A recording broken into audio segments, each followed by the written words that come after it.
Hi guys, good morning po sa ating lahat dyan. So for today's video guys is i-share ko po sa inyo is magagawa lang tayo ng demo about sa Oppo Cell SIM card kung paano po siya ilagay at paano siya mag-work sa inyong cellphone. So bali guys, yung ilalagay ko is na-activate na po siya, so hindi po ako maglalagay ng bago. So, luma na yung ilalagay ko. So, ito yung phone namin, yung phone ko na ginagamit, yung extra phone. Tapos, ito ang lagayan ng SIM card. So, meron po siyang dalawang SIM card yan. So, magkakaiba naman po tayo ng mga cellphone. So, ayan. So, ito po ang SIM card na ginagamit ko. So, ganito po siya kaliit. Taran, sobrang liit niya guys. Oh. Tapos yung logo ng Oppo Cell is nandito rin. Tapos may mga numbers at may mga ganyan din siya guys. Pagkatapos nyan is ilalagay mo yung SIM card. Parang katulad din ng Vivo and Claro and TIM, no? Ilalagay mo yung SIM card dyan.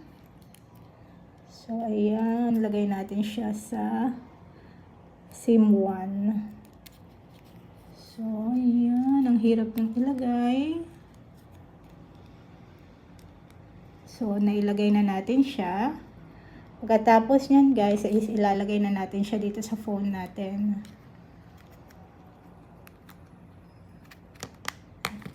Yan. Pagkatapos, i-on lang natin yung phone. Naka-on na siya. So, bali, itong SIM card na to guys is activated na po siya. So, nakikita ninyo. Ayan o, may name ng Oppo Cell SIM card at dito is yung signal niya guys. Hindi nyo masyadong makita. Lakas po ang signal ng phone. You can see may 3G siya kasi gumagamit ako ng Wi-Fi dito at nandito rin po ang name ng Oppo Cell. So, papatayin natin ang Wi-Fi niya guys. Okay?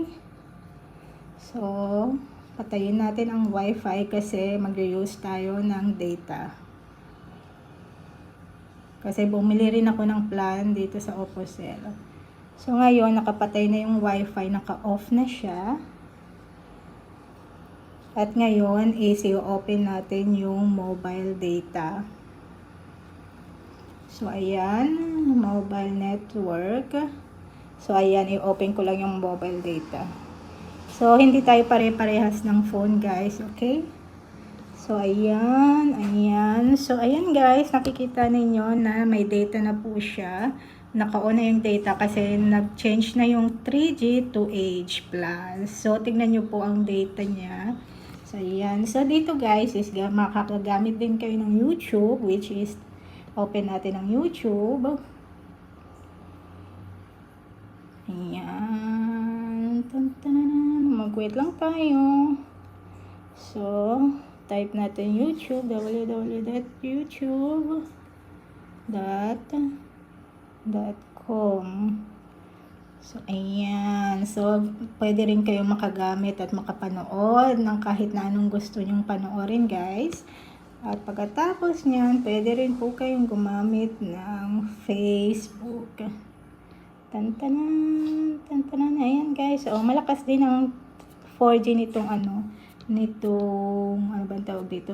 Nitong Oppo Cell. So, ayan. At pwede rin po kayong makagamit ng WhatsApp. Where is the WhatsApp? So, ayan yung WhatsApp, guys. So, ayan. So, ayan. Pwede rin po kayong makagamit ng WhatsApp. Kahit na anong klaseng app ang pwede ninyong gamitin at saka sa App Store, guys. Yan, kung sakaling may lahat naman ng phone may Play Store at yan. So, pwede rin kayong mag-download. So, normal din po ang aming SIM card. Kaso, dito sa SIM card namin guys, is nag-gain kayo ng commission sa tuwing nakabenta kayo ng SIM card. So, napakadali lang po siya. At saka may app din po kami ng Oppo Cell, which is pwede nyong makita yung data ninyo, katulad rin sa Vivo. Ito po siya, Oppo Cell. Tsaka Oppo Cell SIM card din siya guys, no? Nakikita nyo yan. So, may app din kami dito guys. So, you will see how much data meron kayo. So, open nyo lang siya. Pwede nyo siyang i-download sa App Store. Okay? So, enter.